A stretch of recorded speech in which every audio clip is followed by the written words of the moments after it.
Hey everyone, the 2018 legislative session is here, and there is a lot of stuff going on. Still in the middle of the second extraordinary special session from 2017. Governor Fallin gives her State of the State address on February 5th, and the 2018 regular session starts that same day.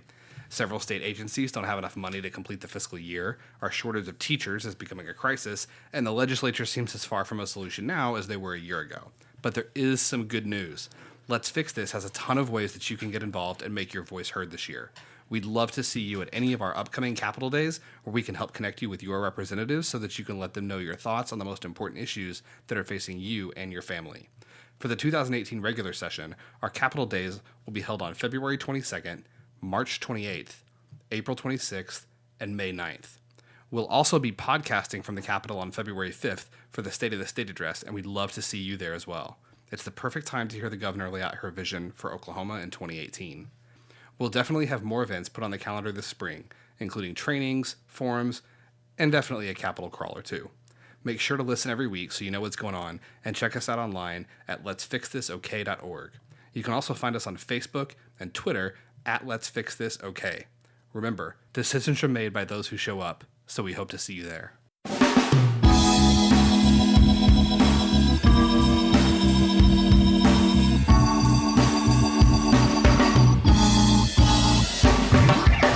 Hey everyone, and welcome to Let's Pod This. My name is Andy Moore, and I'm joined, as always, by Scott Melson. Hello, Scott. What's up, dude? Nothing, man. What's up with you? Man, flu season is here. Flu season is in full effect. Everyone has it.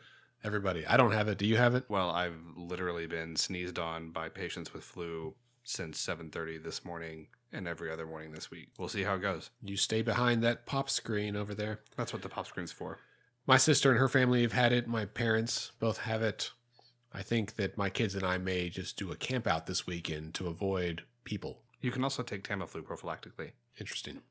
All right, so today in this episode, we're going to hit just a few topics. We're going to touch on the Oklahoma City mayoral race candidates because we mentioned it last week and we wanted to give you the information we didn't have then.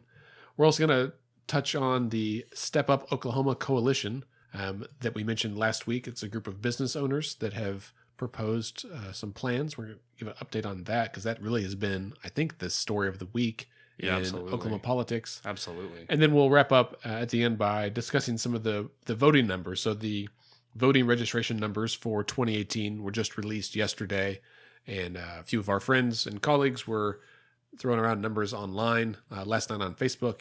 It was really interesting, so we'll come back to that. So, Scott, last week we were discussing the Oklahoma City mayoral race, I think kind of in passing, and I said it was State Senator David Holt and two other people. Right. Their names escaped me. Yeah. Who are those people? Yeah, so there's two other people aside from Senator Holt. So there is a man named Randall Smith. He lives in South Oklahoma City. He actually filed within the last month or so to run for the mayoral race. He's a Democrat.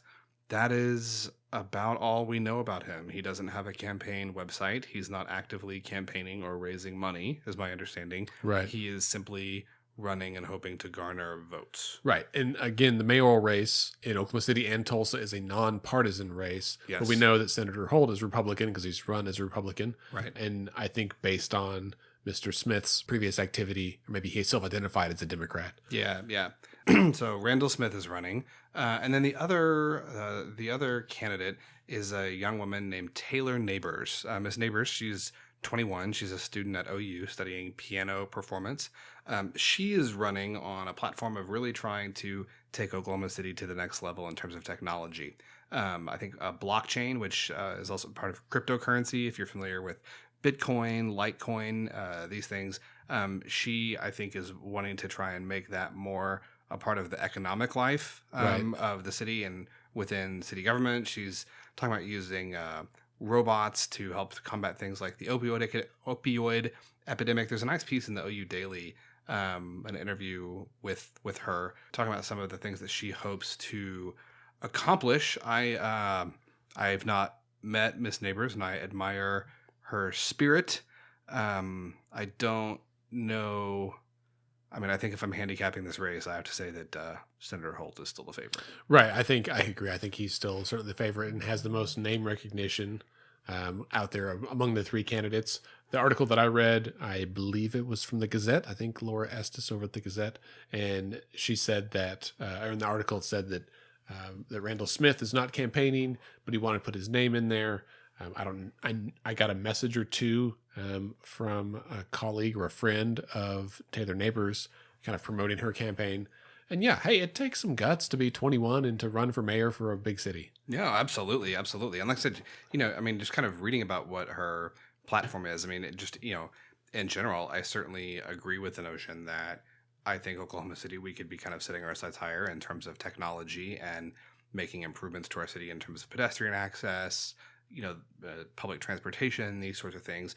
I don't know if, I don't know what her background is or kind of what experience she would bring to the position that I think would let her accomplish some of these things. Right. From what the article in the Gazette, it really highlighted that she was trying to make Oklahoma City more attractive to millennials, those that live here and those that might be attracted to come here for work or business or just for raise a family. So that's certainly a niche approach.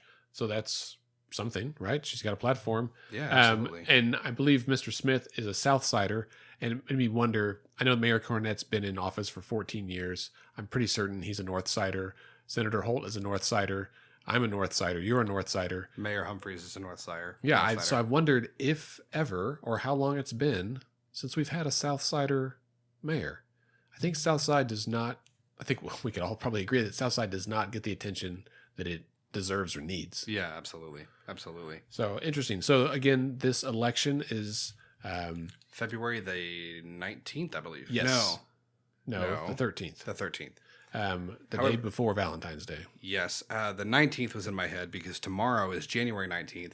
And if you are not registered to vote and you want to vote for Oklahoma City mayor, tomorrow is the last day you can register and be eligible to vote in that election. Right. Or change your party if you wanted to do that. That is correct. You can register at the state election board, ok.gov. Just Google register to vote in Oklahoma. The link is there. You can print out the form, fill it out. It takes a couple of minutes. You will need a stamp. It's pre-addressed, and send it into the election board, and you'll be able to vote on February 13th. I suppose you could hand deliver it, but that's an errand. It is. That seems unnecessary. Well, here in Oklahoma, we got cheap gas. We love to drive around. That's true. It's a city built for cars. That's true. Just, I think, an issue for these mayoral candidates. So let's transition and talk about the Step Up Coalition. Again, as a reminder, this is a group of citizens, largely business people of note. Larry Nichols from Devon Energy, Harold Hamm from Continental Energy, many others. Notably absent are members of the Wind Coalition, although they said they've been speaking with Jeff Clark from the Wind Coalition. And again, like always, there's this debate between the oil and gas industry and the wind industry, and both sides are trying to push off the bulk or the weight, the heavy yoke of tax burden on the other industry. Meanwhile, teachers are leaving. We don't have money. Things are falling apart here. Let's all get on this together. Yeah, it never ceases to amaze me that, we have one industry that talks repeatedly about how much, higher taxes are going to decrease growth. And we really want to grow and sustain this energy and make industry and make it an integral part of the economy. And taxes are just anathema to that. But you should absolutely raise taxes on this other industry. Right. The hard part, too, is that that for both of these things, there are so many levels of taxes and different things that are taxed. So, something for, I assume this applies to oil and gas wells as well, but I know for wind turbines, the big wind turbines you'll see out in western Oklahoma, there's an ad valorem tax for the property, right? Mm-hmm. Yeah. They're discussing some kind of production tax for the production of energy. There's also the materials themselves are taxed. Right. There's a concern, or not a concern, but an argument from the oil and gas industry that many of these companies, these wind companies, are from out of state. Sure. Some of them outside the U.S., some of them Sure. are French-owned or... There's a Spanish company that's taking a lot of hits this week. Which is... so I think that's a tricky issue. Because if we say they're bad because they're Spanish-owned, does that mean we don't want foreign investment? Because we have a Secretary of State whose purpose is to help encourage foreign investment, right? Right. No, 100%. And then the other thing is like, look, I can get that, oil and gas is obviously a major part of the energy sector. Wind is trying to kind of break into that market. I don't think that wind is at a level right now where they're really competing. It's just to me saying that you shouldn't encourage development of a wind industry in Oklahoma. It's like saying you shouldn't encourage the development of an oil and gas industry in Oklahoma, right? Like we're flat, right? Seriously, like we're flat. There are Lots of wind. Yeah. We got lots of oil. We're one of the windiest states. I mean, the wind comes sweeping down the plains, right? We have tons of wind. We have tons of space. We don't have, mountain ranges or other obstacles in our landscape that make this difficult. I mean, does it not make sense to do both? I mean, that's like... Or if there's just a way to make it equitable, because there's got to be some kind of algorithm, right? To run it so that maybe both industries pay a commensurate amount of tax. Sure. I think that one of the arguments that you would hear from proponents of wind is that, well, look, oil and gas has been here for 100 years. It's not like you're not trying to build an industry here. It's here. It thrives. It's established. Right. Wind is trying to become more of an industry here. And so I think that they would argue that they would benefit more from things like tax incentives. Now, of course, you would hear from oil and gas. It's expensive to get oil and gas out of the ground, so they benefit from tax incentives there. I think you're right. I mean, I think it needs to be equitable, but I think we need to be actively encouraging the sustainable development of both industries. I agree. And here's the other thing. A couple of ideas. The other thing being two things that I have to say. One is what if, and I haven't looked at all the numerous tax incentives that are out there, and that's part of the complicated problem, right? Is there's a bajillion incentives for both industries. I know many of the wind incentives have already been taken out. They were repealed or removed last session. So what if there was no incentive for either punching a hole in the ground or putting a big tower on the ground, and we only tax production? We might lose some money, but what if that tax rate was something so that if you produce however many per kilowatt or something, I guess you can't do that for oil though. So wind is producing straight electricity right away. Right. And oil and gas is producing oil, which then is sold Right. to be a bajillion different things. Right. And gas. Also, why aren't some of these companies diversifying and doing both? I mean, that would make sense to me, right? If you're an energy company, you're an energy company. You know who one of the largest owners of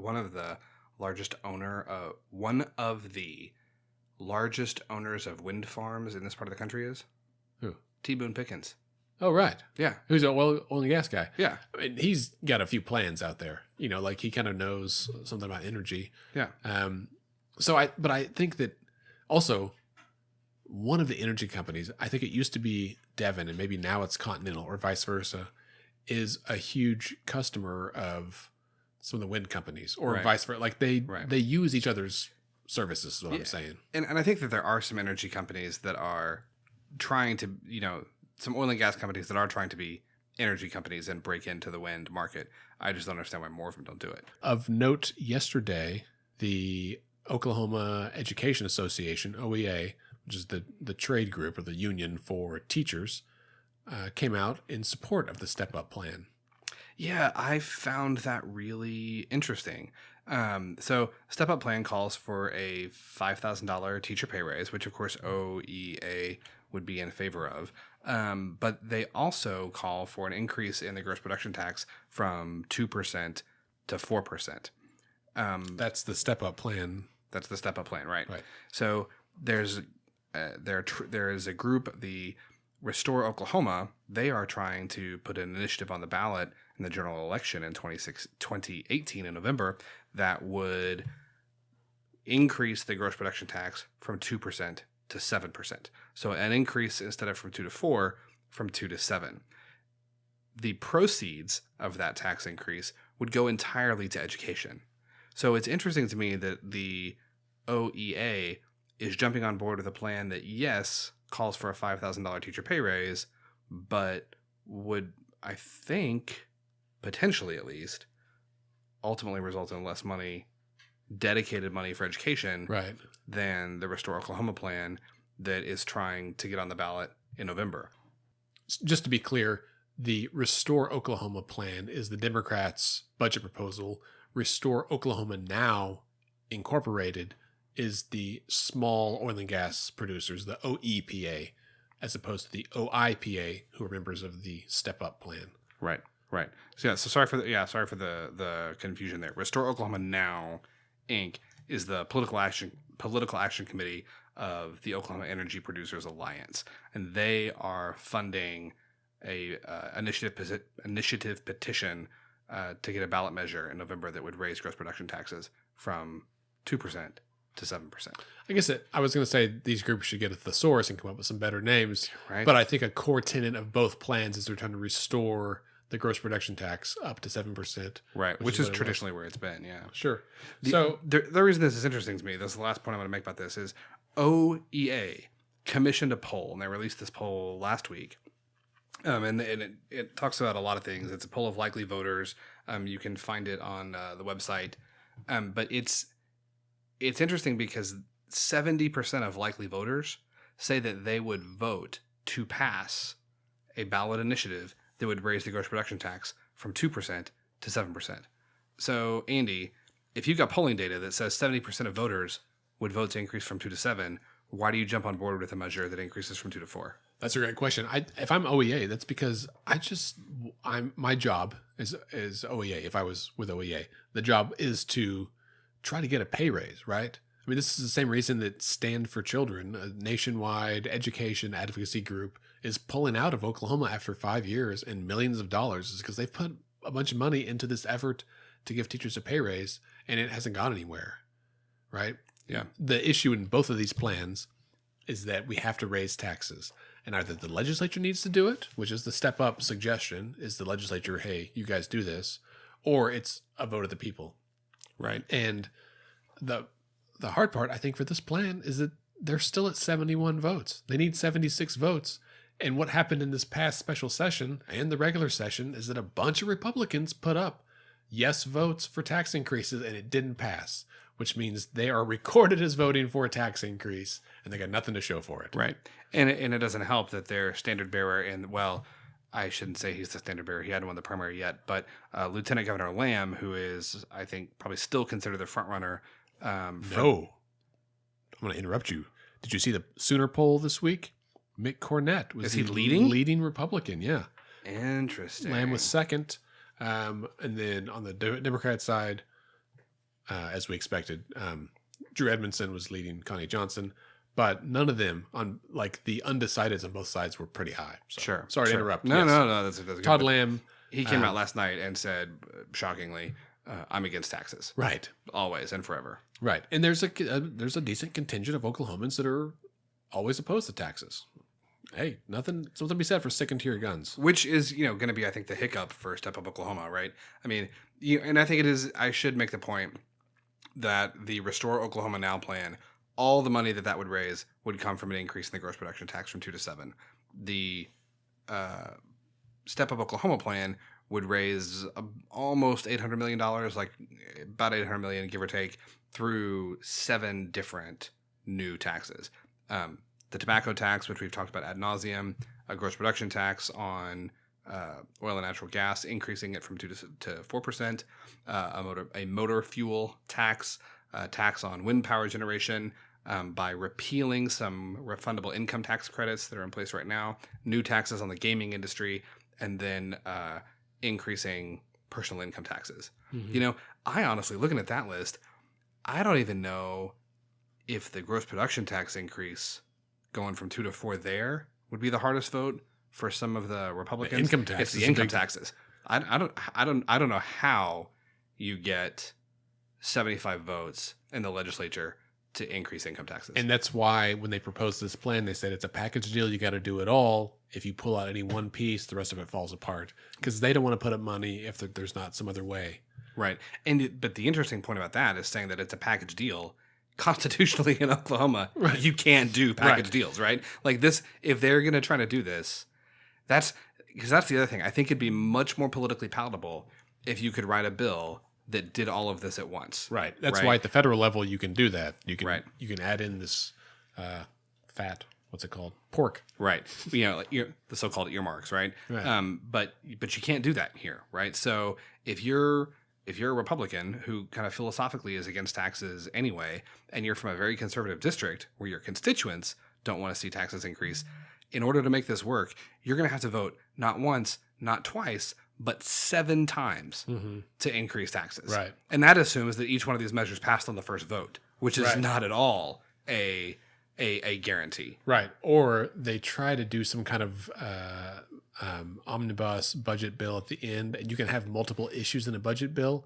But I don't think if it's a revenue raising bill, I don't think they can do it. And they still have to get 76 votes if it raises revenue. Yeah. I mean, the more, last week we kind of looked at this just a little bit, but the more that we're sitting here looking at it, talking through, is this dead on arrival? I have heard from an authority that it's dead on arrival. So today, also OU President David Boren threw his weight behind it, who is an influential guy, particularly among Democrats. Because that's going to get more Republican votes. Right. So that's interesting. I mean, because this has been led by the oil and gas industry, it is perceived as being a conservative or right-leaning plan. And so for someone on the other side to come out, that helps balance it. But the Democrats, I don't think, are the real problem.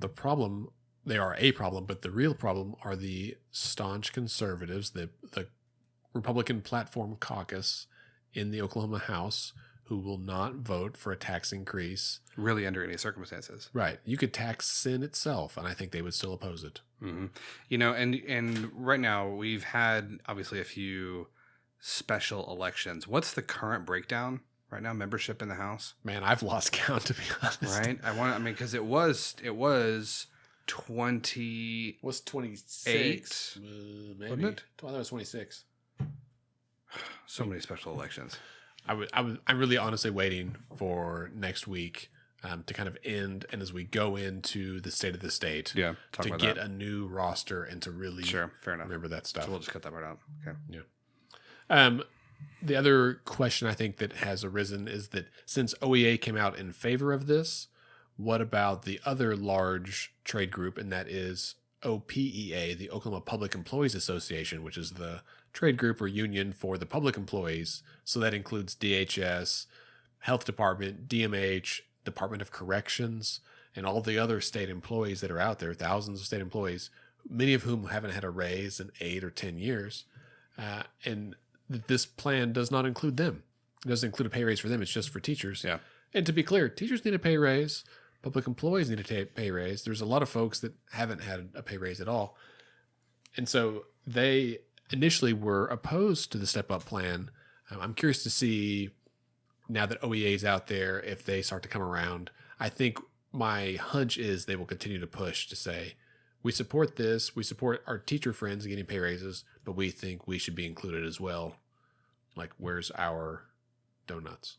Yeah, that's interesting. The other thing it's interesting you bring that up because, the thing that's, I think one of the things about the Restore Oklahoma Now plan, the Oklahoma Energy Producer Alliance plan that I don't love, and we've talked about this some, is that it basically starts now and earmarks all of these funds, right? So from now into the future, all the production, all the monies that are generated from gross production tax in Oklahoma have to go to education, and they can't be used for administrative salaries. Like, it's pretty limited in what you can do with this money. Right. They expanded the definition of who is a teacher, but I think what you're getting at, and I think I said this last week, is that if this is a good idea when oil is at a high price, like this week, we hit a 3-year high of $64 a barrel. Great.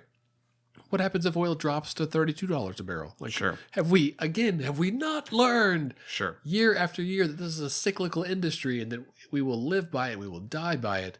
Let's not tie teacher raises, teacher income to an industry we know is going to tank at some point in the future. Well, that's part of it. That's one of the issues for sure. But I think the other issue is that if you're a public employee who's not a teacher by their definition, all of a sudden raising the gross production tax from 2 to 7 does you no good whatsoever. Right. You might oppose it just on the principle of, like, I don't want them to get it if I don't get it. Right. Whereas, there's $800 million here raised from the Step Up plan, and the only thing that's earmarked from their standpoint, in terms of how that money has to be spent, is a $5,000 teacher pay raise, which is a lot of money across the state, but it doesn't come up with $800 million. So the Step Up Oklahoma plan would, at least in theory, leave the legislature some room to spend money on other things, including a public employee raise, Right. for instance, that the Restore Oklahoma Now plan would not give them the freedom to do. Right. So you've mentioned the $800 million figure a few times. From what I heard yesterday from a few sources, the difference between going from 2 to 4 and going from 2 to 7, that extra 3%, is $800 million, which is roughly the state budget deficit, right? Yeah. So with the oil and gas industry, the big producers are refusing to do is the difference between us getting out of this hole and us staying in it, at least for the next year. Yeah. Yeah. So I expect those numbers may come out with some citations and some better sourcing Sure. here in the next week or so. Sure. So if we do, we'll certainly share that. All right. So let's turn our attention from the Step Up plan to voter registration numbers, so that we care about. So Oklahoma is a low turnout state, right? That is correct. We, it's what, like 48% ish, something like that, in the last presidential election. Man, that sounds high, but we don't have 16 numbers yet. Sorry, the most recent presidential election I have data for is 12. Right. So that was a lot higher. So I'm looking at some data here. David Glover, local guy who cares a lot about politics, and badvoter.org. Yes, it always plugs plug. Bad Quick plug. Voter. You're It is welcome. a handy website. You're welcome, David. He's got a spreadsheet, and I'm going to try to get it and post it on our website as well. But he basically tracks voter registration year over year. The 2017 numbers just came out, and so here's where we're at right now. As of 2018, there are 769,000 Democrats, 942,000 Republicans, and about 300,000 independents. So that's... Wait a second. It seems like that Democratic number got smaller by a lot. It did. So over the last 6 years, from 2012 through 2017, or up to 2018, this is like January 2012 to January 2018, Democrats lost 173,000 registrations. Has anyone told Anna that? I'm sure she's quite aware. Someone should tell her if they haven't, if she doesn't know yet. Republicans gained 114,000, so they didn't all switch over. Sure. So they gained 114,000, and independents gained about 70,000. So the other interesting note is that over 6 years, that's only a gain of 10,000 people. And honestly, over the last year, so from 2017 to 2018, statewide, we lost 150,000 voters. So a lot of people ask questions about where did they all go? Where did they go? Were they dead? Were these fake voters? Were they bussed in from other states? There's voter fraud. Voter fraud. Voter fraud. So fortunately, Brian Dean, who's with the state election board, he's the public information officer, super great guy. He chimed in on David Glover's Facebook feed about this, and he's a lot of great information. The post is public if you want to go look at it, but it's he says that all states are required by federal law to have some kind of program to review voter rolls and to look for people who have died or moved, and to try to compare with other states. So if you move from here to Tennessee, that your thing gets switched over there and you don't get counted here, and all that. And again, these are just people that are registered to vote, not those who actually voted, which is much lower. Sure. Much lower. Sure. So they do Oklahoma. It takes 8 years to get removed from the rolls. So it's not really a purging. They do it in odd numbered years, so not in election years. And if you haven't voted in 4 years at all, then you get a letter seeking you to confirm. You can confirm by mail, or you can go online and confirm online. If you don't confirm for 4 years, then you finally get dropped from the rolls. So that's 8 years total. That seems reasonable.